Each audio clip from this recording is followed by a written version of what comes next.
Welcome to another episode of Abigail on the Streets. Today we are talking about Nigeria. Oh yes, Nigeria as a government and how they set their priorities. Or should we even shift the focus and talk about Nigerians themselves and how they set their own priorities?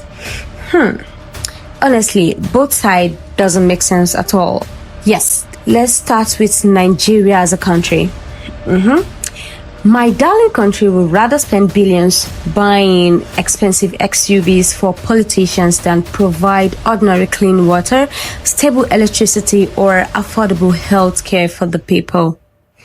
We will prioritize imports over exports. That's how we've remained a consuming nation since 1960. Yes, anything we see, we import.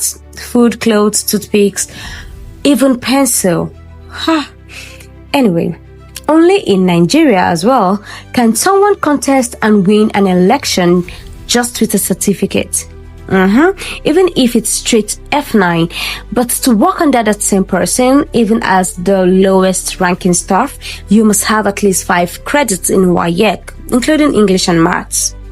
And yes, you must also be a degree holder. If you have masters, that's just a bonus. So make it make sense to me. But maybe it's not just the government. Let's talk about Nigerians. These are the same Nigerians that will choose religion and tribe over credibility and competence during elections. Then after election, they'll come back to cry about bad governance. Our youth, most of them would rather argue about Bobrisky, Big Brother Nigeria, or BBL than talk about innovation, entrepreneurship, or how to hold leaders accountable.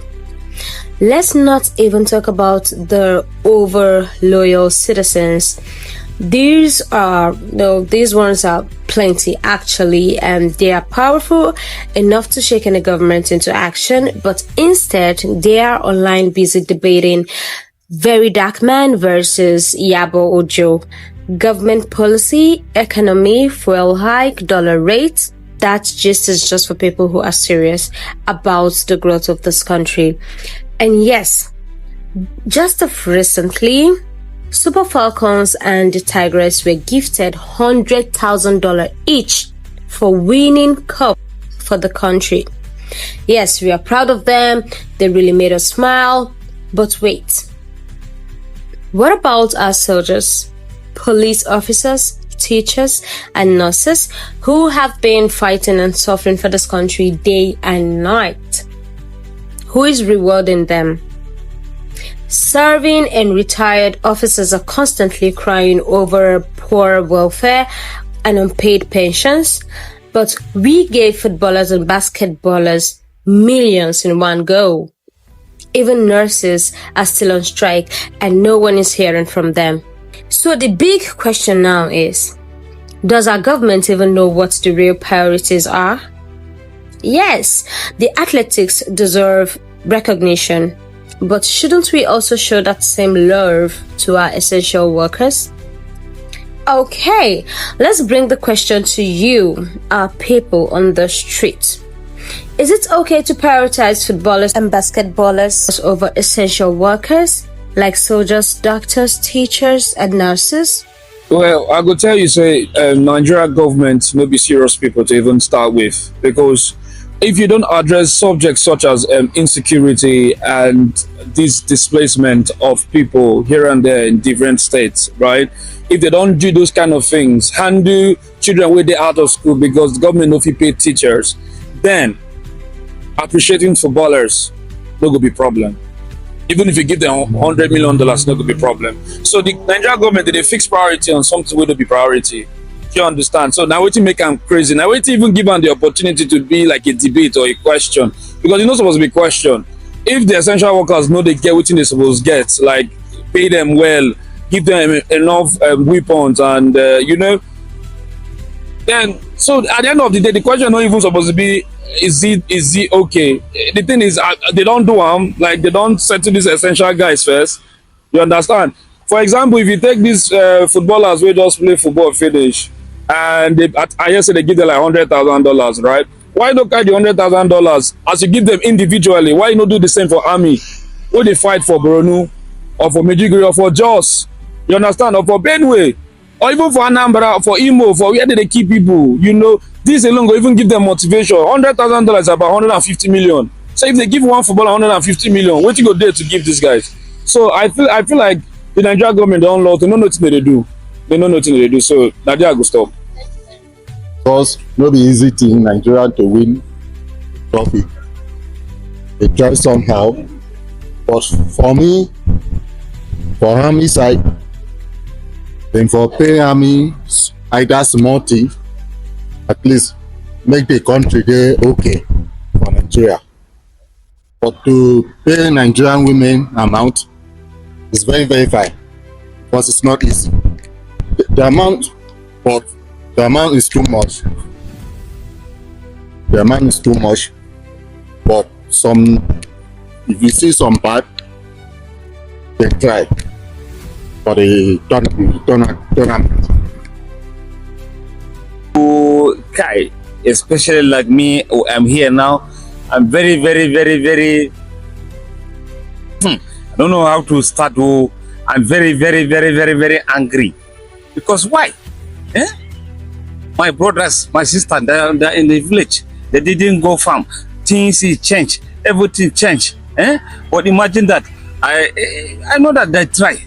But imagine the country the way things is going now. They come. Wow. I think. Okay, so for me, I think the money, the money is too much. Oh, I cannot lie for you. The money is too much. Yes, the money is, and they can try better. The president should try better. Thank you. You understand? I was trying to also grow the female game, the league, the female football game, and the league. Look. We're in a situation where we need diaspora remittance. If these women can become more and better for you understand? I was trying to also grow the female game, the league, the female football game and the league. Look, we're in a situation where we need diaspora remittance. If these women can become more and better footballers, they go abroad and then they bring money to their families. You understand? So is not for me any money you give a Nigerian citizen, you are not wasting it. How about the social workers, those people that the doctors, soldiers are fought? But these things are not mutually exclusive. It's not either or. You can give those ones, you can still advocate for those people to be given what they deserve. But to say, this is my opinion, to question what the Falcons have achieved, I think it's not fair on them. 13 tournaments and they've won 10. They lost out on 3 only, and those 3 they played in the semi-finals. What more do you want from them? If you consider that we spend more money in the male game, in the male football, we give them more care, more preparation, more money, everything, but they've been able to win only 3. You are shouting Rashidi Ekini since Amoka Chida, Okocha Kanu, Shegu Odegbami,